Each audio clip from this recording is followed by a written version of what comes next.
tomarme un tiempo con ustedes porque creo que es importante hablar sobre economía. Yo sé que es un tema a veces complicado hablar de los futuros económicos y de la especulación, porque cuando hablamos de economía, lo único que podemos tener nosotros se ha convertido en un asunto tan complicado la economía, que muchas veces no nos queda más que trabajar a través de la especulación. Hoy la pregunta del día aquí en Central FM tiene una lógica importante que debe de motivar a la reflexión de todos los que estamos. Afirma López Obrador que si bien una crisis económica será externa y por culpa de endeudamiento de otras administraciones. Y la pregunta concisa es, ¿confía usted en su habilidad para resolver la ruina que se avecina? Y lo invito a que participe a través del tweet del ingeniero. Entonces, hasta ahorita, la gran mayoría dice que no confía. Solamente el 6.6% dice que sí. Entonces, yo lo quiero invitar a la reflexión de justamente esto. Y miren, ¿cómo se ve el panorama internacional? Hoy por hoy, la economía nacional no depende enteramente del Estado propio.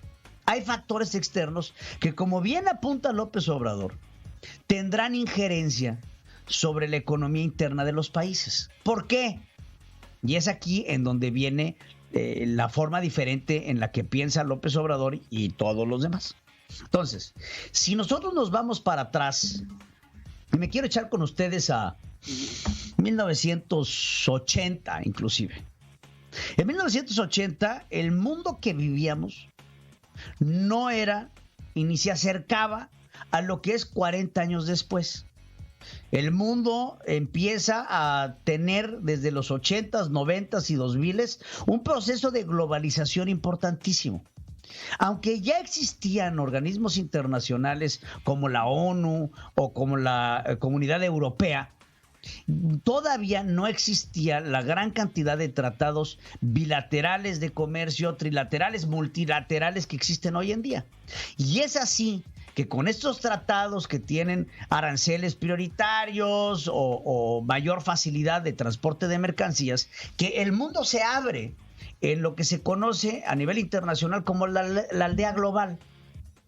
Esta aldea global permite que empresas españolas, griegas, italianas, mexicanas, inglesas, norteamericanas, canadienses, brasileñas, tengan injerencia en las economías de otros países y empiezan a surgir lo que se conoce como empresas multiestado.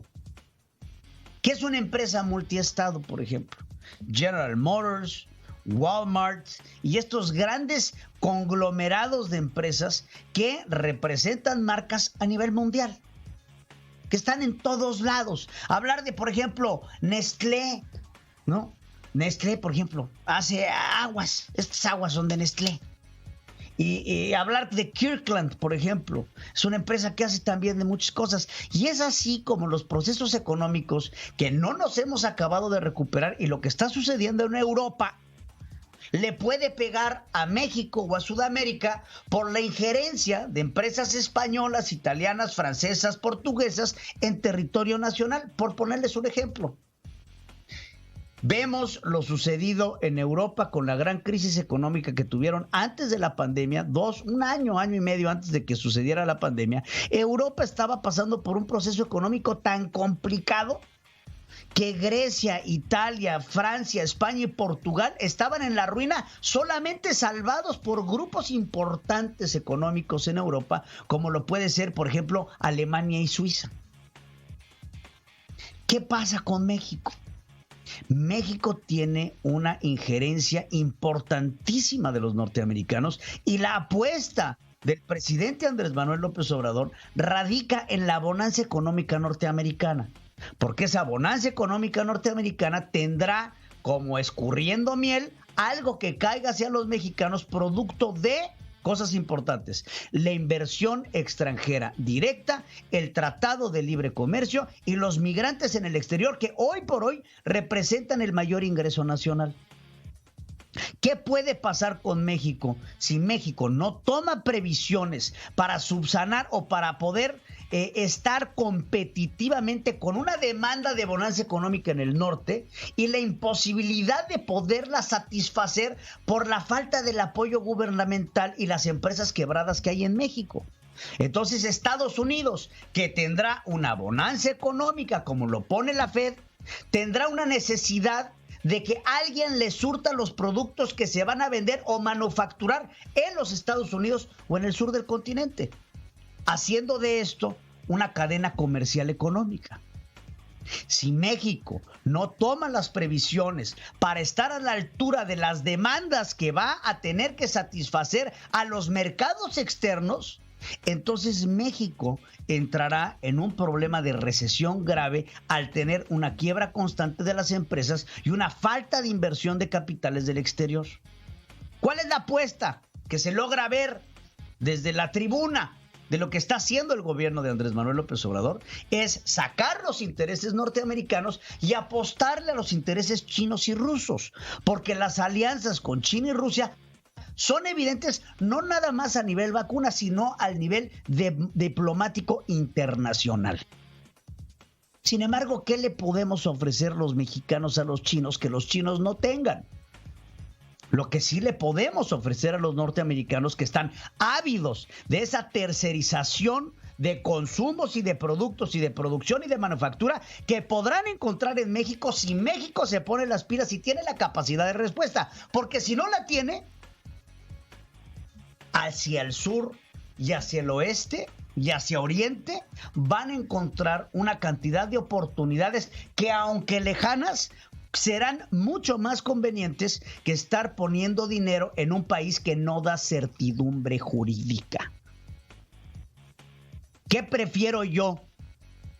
¿Construir en donde me sea barato y me reditúe y sea económicamente posible? Obtener estos factores sin una certeza.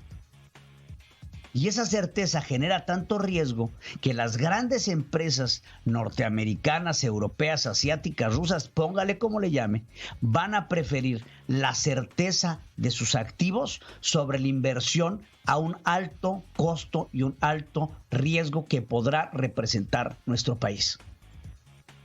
Si Andrés Manuel López Obrador no está a la altura para dar respuesta a la demanda de los productos y servicios que México puede ofrecerle al exterior, México entrará en una debacle y en una ruina económica mucho más grande que la crisis de 1994, porque esta no será una crisis de endeudamiento, como bien lo dice el presidente.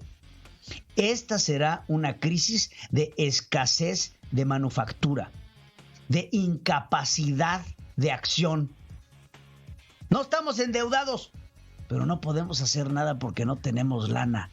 Y es ahí en donde el endeudamiento puede ser bueno o puede ser malo.